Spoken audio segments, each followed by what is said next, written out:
Howdy and welcome back to Cam Shack Productions. I am so stoked to be sharing this with you.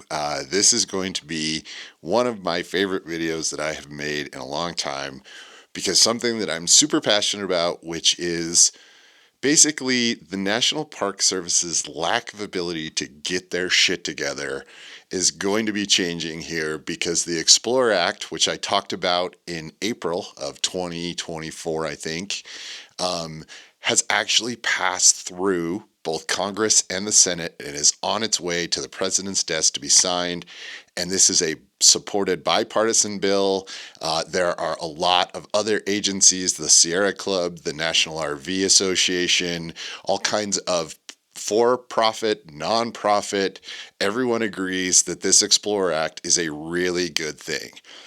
And this bill is complicated. There is a lot that goes into it. And there's only really one part that I have an issue with, but I think everything else really does come down to this is the federal government's way of saying to the National Park Service, it is time to get your shit together. And it is time for you to stop wasting money to not actually do what you should be doing. And I'm sorry, National Parks people. I know there's a lot of fans out there, but I just think the way that you have run your business for so long, there has been no overhauls since the 50s. I mean, nothing that has really changed how this works since then. And this bill is going to do that. So I want to break it down into three separate parts for you and tell you what I think is absolutely the most important parts of this. I'll also put a link to this video down below.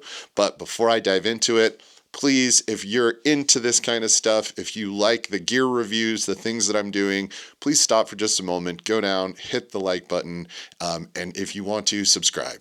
If you don't, I completely understand that as well, but it helps me grow the channel and it helps me to be able to make great content and continue making videos. So please, go down, hit the like button, and like I said, if you want to, subscribe.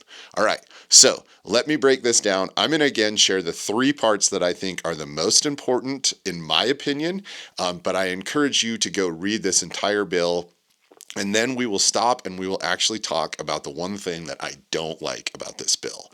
So, first and foremost, and one that I think is the most important to me, is that you are no longer going to be required to have a filming permit for video or photography in the national park system. It doesn't matter if you're a professional photographer, a professional videographer, as long as you're not disrupting other people in the park and as long as you are using just handheld equipment, so that could be a gimbal, that could be a tripod, you don't have to get a permit any longer.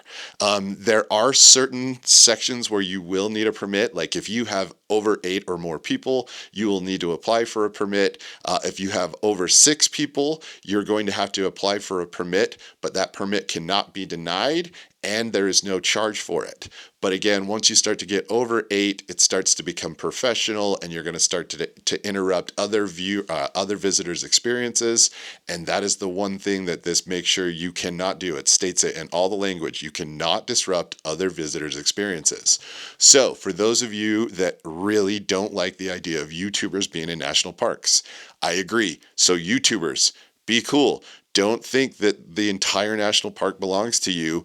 You're shooting a scene. If somebody walks into it, deal with it, get over it, and keep moving on. But you don't get to tell people not to go someplace or anything like that. Don't abuse this, people.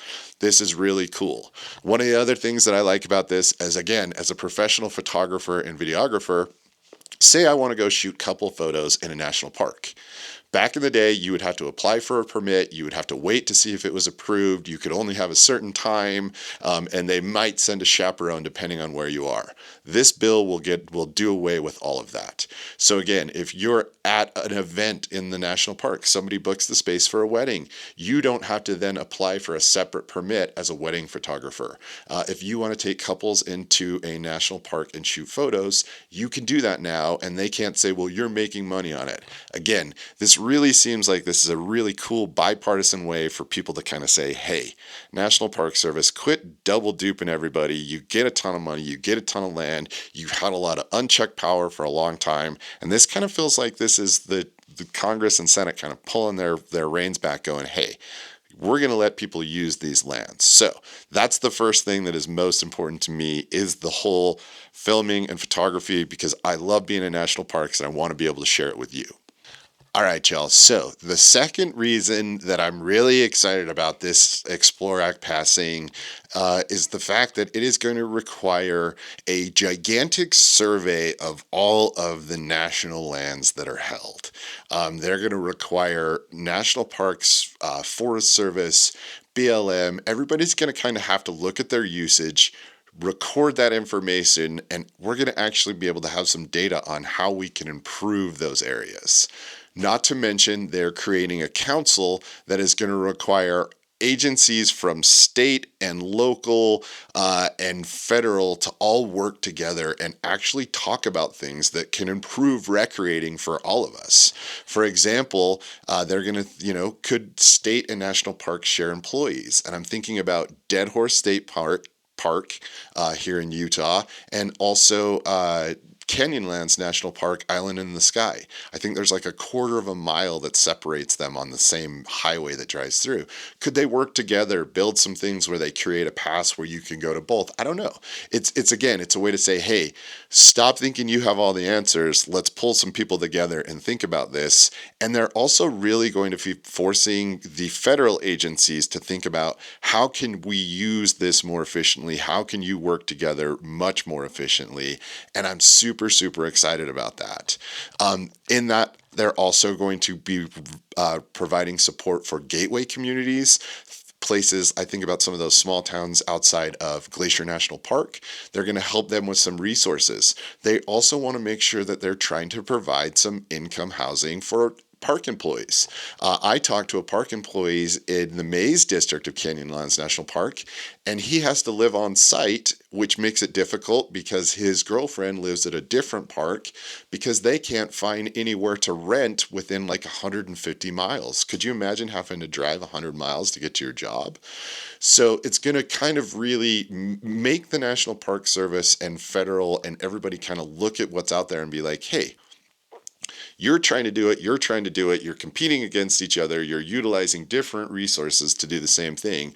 Can we, again, get our shit together and actually create something that is going to benefit recreators instead of just, I think of like the plastics from, that's what the National Park Service feels like to me. They're the plastics.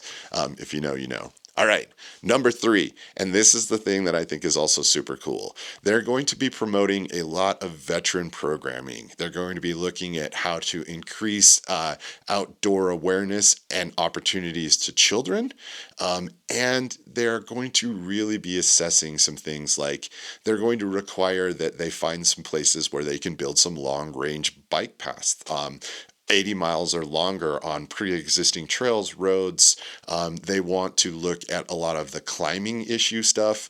Anchors are a huge deal in national parks, and if you climb or canyoneer, you know what that means. So they're going to standardize that. They're going to be doing it over across the entire federal piece, not just in national parks.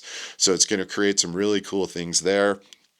And one of the things that I'm most excited about is they're going to be looking at access. I can't tell you how many times I drive into national forest or national park in October, and because it is October 3rd, they have closed all of the campgrounds. Even though it's 85 degrees, climate change, believe it or not, and there's plenty of places where I could camp, but they're closed because they say that they're going to close on the 2nd, so they do. And then they don't open up until, May 1st, even though the snow may or may not have melted. So it's going to require them to look at access to those locations. There's a sick hidden campground up in Zion National Park. Again, if you know, you know. But it's a place where I really love to spend time, and it closes so early, even when there's not snow on the ground, just because the rules say that it has to. So this bill is going to be forcing them to look at that, extend some of those campgrounds, extend recreation, create places for people with disabilities, especially wheelchair access, which is important to me. My father had an accident and was put in a wheelchair before he passed away, and those are things that I think about now. So I do do. I think that this Explorer Act is super awesome, and I do think that overall it is an amazing bill that is going to help all of us be able to get out there, utilize trails. They're talking about all kinds of different access for off-road vehicles. I mean, it really is. It's cool. Go read this bill. Take the time. I think, I mean, it's big. It's 200, 300 pages. It's crazy long, but, a lot of it is terms and things that are in all bills, but just go read it. It's worth it checking out.